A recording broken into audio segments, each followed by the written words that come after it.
Shalom, shalom. Ujumbe huu ni maalumu kwa yule ambaye anatamani kufika mahali pa juu, anatamani kwenda viwango vingine, hataki kubaki pale alipokuwa, amechoka kubaki na eneo lile lile muda mrefu. Ujumbe huu ni muhimu kwako. Kitabu cha Samueli wa kwanza sura yake ya 17 mstari wa 33, wa 34 na wa 35, maandiko yanaandika hivi: Sauli akamwambia Daudi, huwezi wewe kumwendea Mfilisti huyu upigane naye, maana wewe ukijana tu, na huyu ni mtu wa vita tangu ujana wake. Daudi akamwambia Sauli, mtumishi wako alikuwa akichunga kondoo za baba yake, na alipokuwa kija simba au dubu, akamkamata mwanakondoo wa lile kundi, nami hutoka nikamfuata, nikampiga, nikampokonya kinywani mwake, na akinirukia humshika ndevu zake, nikampiga na kumuua. Angalia kitu ambacho Daudi anajaribu kumweleza Sauli hapa.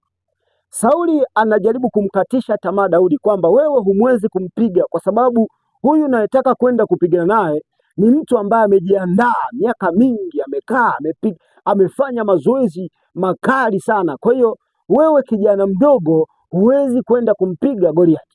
Anajaribu kumkatisha tamaa. Lakini angalia Daudi anachojibu. Anajibu nini? Kwamba mimi nilipokuwa nikichunga kondoo za baba yangu, nilikuwa nikikutana dubu, nilikuwa napigana naye huyo dubu akikamata wana kondoo. Nilikuwa napigana naye akifika mahali mpaka namuua. Kitu gani ambacho Daudi anamuelezea Sauli? Anamuelezea uzoefu alionao katika vita. Hajapigana vitani labda kupigana binadamu na binadamu, lakini amepigana simba, amepigana dubu, amepigana vitu ambavyo yeye mwenyewe alikuwa peke yake. Kwa hiyo utagundua kwamba wakati Mungu anamuandaa Daudi kuwa mfalme, anamuandaa Daudi kupigana na Goliath, anamuandaa Daudi kuwa mtu wa vita, tazama maisha aliyoishi nyuma. Ndio maana kuna wakati mwingine huwa anawaambia watu kwamba ukitaka kujua kwamba Mungu anakuandaa kuwa nani, angalia maisha unayoishi. Jichunguze mwenyewe unaishi maisha aina gani. Kwa sababu huwezi kuishi maisha ya mepesi wakati kuna mahali unatakiwa kwenda ambapo inabidi unyanyue bendera fulani kwenye familia yako, kwenye ukoo wako. Huwezi kupita mahali pepesi. Bwana Yesu asifiwe sana. Kwa hiyo ili uishi maisha, angalia maisha ambayo unayaishi, yatakupa picha kwamba Mungu anakuandaa kuwa nani. Ukisoma habari ya Daudi, Mungu anamuandaa kuwa mtu wa vita.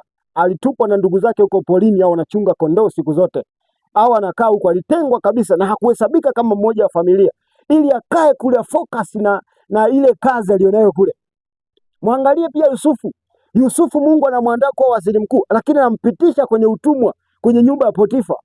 Anampitisha kwenye nyumba ya Potifa, lengo tu apate uzoefu kwamba kabla hajafika kuongoza pale mahali ambapo ni pakubwa, aanze na hapa ambapo ni mahali padogo. Aone je, ataweza kumaintain kulisha nyumba ya Potifa, kusimamia mali za Potifa, ndio aondoke pale asimamie mahali pengine ambapo ni pakubwa zaidi. Kwa hiyo angalia, hakuna jambo lote ambalo huwa linafanyika bila maandalizi. Ili jambo lolote lifanikiwe, lazima kuwe na maandalizi kwanza. Maandalizi ni jambo la msingi. Mungu anapokuandaa kuwa mtu fulani, tayari ameshakwambia wewe ni mtu fulani, lakini hapa nyuma lazima upite kwenye kipindi cha maandalizi ili uweze kuthibitika kwamba vile unavyotakiwa kuwa, lazima uishi maisha haya kwanza. Sasa changamoto kwamba watu wengi wanapopita kwenye eneo la maandalizi, wanaondoka, wanakuwa sio waaminifu, wanaishi maisha ya kawaida, wanadharau kile ambacho wanapitia. No, ile sehemu ambayo unaidharau ambayo ni ndogo ndio ambayo inakuthibitisha kwa ajili ya kesho iliyo kubwa. Ukidharau sehemu iliyo ndogo, sehemu iliyo kubwa pia hutaweza kuitumikia ilivyo vyema. Kwa ukiweza kuwa mwaminifu katika mambo madogo, kama Biblia inavyosema, ukiweza kuwa mwaminifu katika mambo madogo, hata katika makubwa utakuwa mwaminifu vile vile. Kwa hiyo hakikisha kwamba kuanzia leo, elewa kwamba ninatamani kuwa mtu fulani, nina ndoto kubwa kwenye maisha yangu, ninatamani Mungu aniinue viwango hivi na hivi na hivi. Basi, au Mungu ameshakwambia tayari kwamba wewe utakuja kuwa nani, au Mungu ameshakuelekeza kwamba wewe utakuja kuwa mtu fulani, labda utakuja kuwa mtu fulani kwenye familia yako, au kwenye ukoo wako, au kwenye taifa, vyovyote vile itakavyokuwa. Lakini lazima ujue, huwezi kuinuka tu vile ukatokezea Ikulu. No, huwezi kuinuka tu ukatokezea pale unapotaka kuwa. Hapana, lazima Mungu apite eneo la kukuandaa, lazima kuandae ili ufae kuwa vile unavyotakiwa kuwa. Bwana Yesu asifiwe sana. Naongea na vijana, naongea na watu ambao wanatamani kuwa wana ndoto kubwa kwenye maisha yao, lakini wanadharau kwenye eneo la kuandaliwa. Eneo la maandalizi ni eneo muhimu sana kwenye maisha ya kila mtu. Bwana Yesu asifiwe sana. Shalom, shalom. Ni ujumbe huu ambao nataka nikupatie, na Mungu wa mbinguni akubariki. Naitwa Apostle Elisha. Shalom, shalom. Mungu akubariki sana. Haleluya.